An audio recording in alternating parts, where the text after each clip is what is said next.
Hello and welcome to another video. So today we're looking at an aggro sword list for unlimited. This deck is extremely fast, as most aggro decks are, and they do quite well in unlimited. This one in particular finishes around turn 6 and just really is hard to keep up with. I mean, the amount of storm damage is required to be cleared from board unless your opponent's going to take lethal damage in the following turn. It's very quick and very powerful, so we'll get right into it and take a look. Okay, most of the games will be very fast. I mean, this deck is extremely strong, especially in the current meta for unlimited, where aggro seems to be fairly dominant. I mean, you can't really do too much at all against aggro. Usually you are forced to clear unless you have got really heavy wards or really heavy healing. On that note though, wards are an extremely effective way to block this deck out. I mean, that is one of its natural counters. Luckily, you don't see too many big wards that you can't usually deal with. But in this case, they did go for the Dirt Rune archetype, which means they are running some wards, which are going to be a little more difficult to deal with. At least they are usually low-end wards and not high-end ones, so that's always good. And right now, we don't really have a way to remove this 0-2, which is going to be an absolute pain, but Princess Vanguard coming to our rescue, setting up a perfect turn 2 to remove that.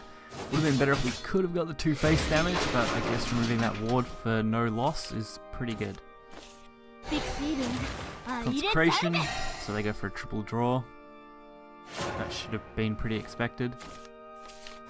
And now I get a chance to play Palace Fencer. You have a lot of Oxa buffs in this deck, and that's really what you can take advantage of in the early game to get you to those really big storm cards, especially things like Albert. Or, you know, even things like Assault Commander can be quite good if you're looking for a good strong card. It's also relatively cheap, this deck, considering that you're only running 3 Albert and I believe no other legendaries.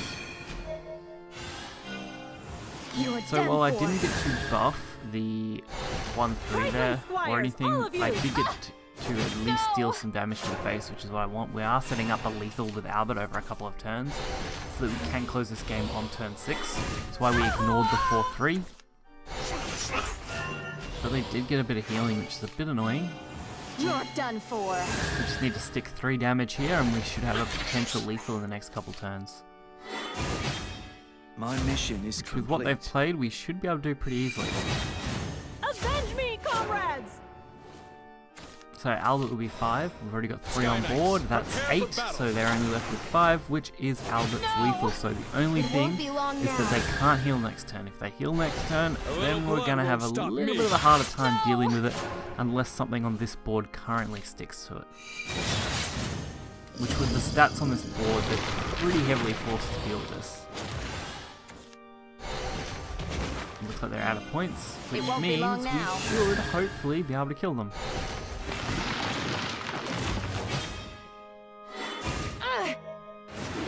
Avenge me, comrades! So they do get the full clear off, which is what they were obviously aiming for, but the Albert in our hand is a perfect lethal against this rune player. It all ends here. As I said, these games are really quick. I mean, look at that turn 6 closeout on our first matchup. Impressive. Looks like Yuwan.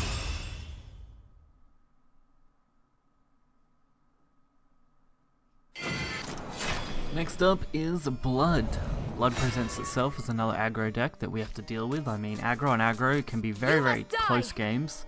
I think Sword tends to have a little bit of an edge in these kind of matchups just because it does have a better buff mechanic set up, whereas stuff like Blood really aims to pressure your opponent and yourself at the same time, so you tend to either be taking damage or just putting out low threats that don't end up being buffed. So that's one advantage Sword has, that it has good health, good statted followers that can really be trouble for another aggro deck to deal with. That's why this one, I think, it just has the edge out on Aggro Blood, at least in this matchup in particular. I think if you're going to be overall matchups, I think Aggro Blood probably is still slightly better, depending on what you're aiming for, of course. So Pompous Princess is a really solid play, especially when played on 3. It can normally give you some good stats, and when it's giving us a buff to our 2-2, I really can't fault it. The Razor Claw though, so this is what I mean, they have to deal damage to themselves to activate some of the more aggressive cards, and as an aggro deck, you don't really want to be doing that against another aggro deck. Such insolence! You wouldn't! But they're doing a fairly solid job at keeping me low, so It's not bad at all. Become a worthy knight. Luckily for us, Princess Vanguard gives us some edge and we get 4 damage, leaving them on 9. So all we need to do is stick 2 damage. Yeah, actually, maybe not even that. If we can just stick the commander, the center Vanguard would actually be able to go face. My conviction does not waver. Go! Not so lucky though, the 4-3 is going to be an absolute nuisance to deal with. Luckily they did go for my whole board swing and only 1 to face, so that means I don't have to worry about really a lethal threatening next turn. And that Novice Trooper was absolutely ideal. You are done for. The top deck really saved me in that one. I really needed any kind of 4 damage or a commander to activate center, and either of those would have done the job just fine. So we did have some options, but it was a bit of a risk. We're together forever. Of course, I'm trying to think on what would have been probably lethal there. Probably another Ambling and a Dark General I think would have been enough to kill me. So we did get a little lucky. Actually, I think just the Dark General would have been nearly enough to kill me. If they had have got it, yeah, probably would have been. So lucky they didn't have a second Dark General and we managed to get the edge out with that 6. Viking is a perfect 5 damage. I lost. You're tough.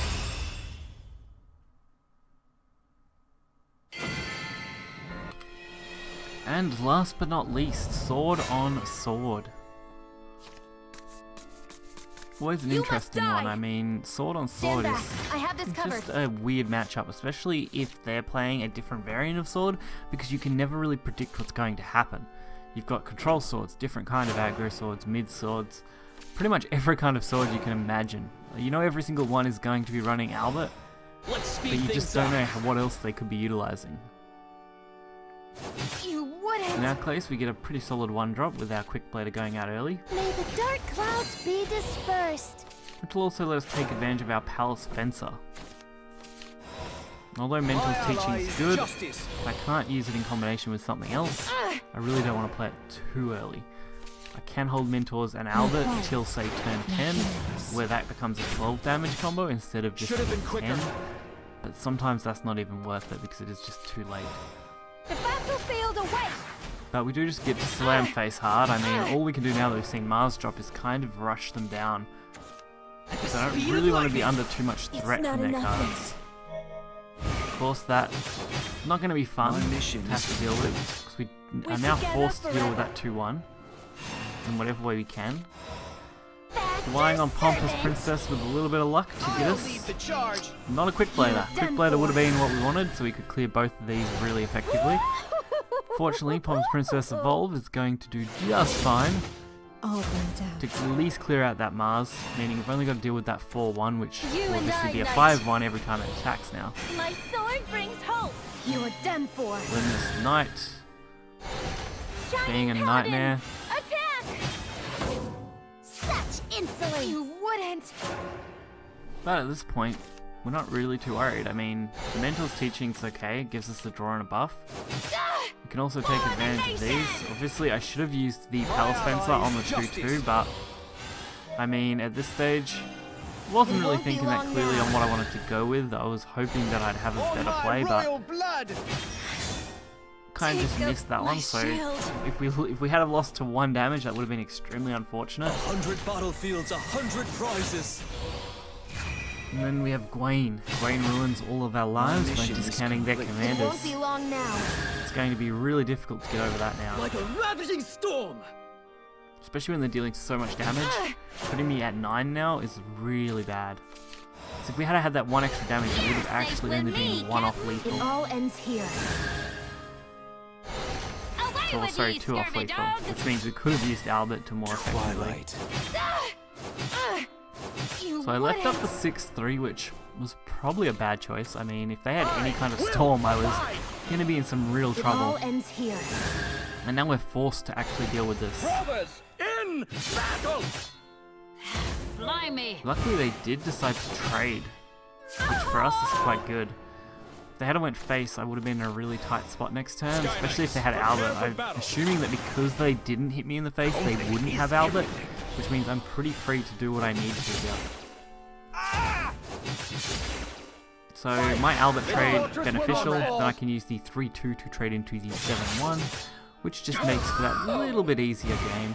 And if our Albert manages to stick, we can use our second one to round out the game on its whole. So this is where we need another mentor teaching or something that we can use to buff our Albert up a little bit.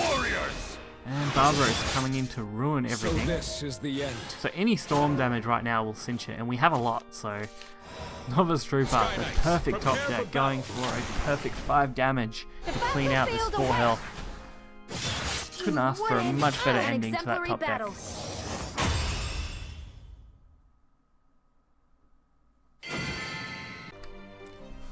So I hope you guys enjoyed this video. This sword deck is quite good. I really think I'll probably keep playing it unlimited just because it is that solid. It has a lot of potential with it. It's really dirt cheap. You're only running the 3 Albert and you're only running 1 gold in this one. Of course, I don't know whether I really want Assault Commander or not. I haven't really decided. It does go to all officers, so if you do end up getting a swarm on the board like Floral Fencer into Assault Commander, it can be really, really good. But I'm just not really sure yet. I think the Outlaws command might be just a little bit more valuable, but also it is a little bit later, whereas you want all your aggression in the early stages or in turns that you can throw out 3 or 4 followers at once. So hopefully you guys enjoyed the video. Be sure to hit that like button and subscribe, and you can find the deck list in the description below, and I'll catch you next time. See ya.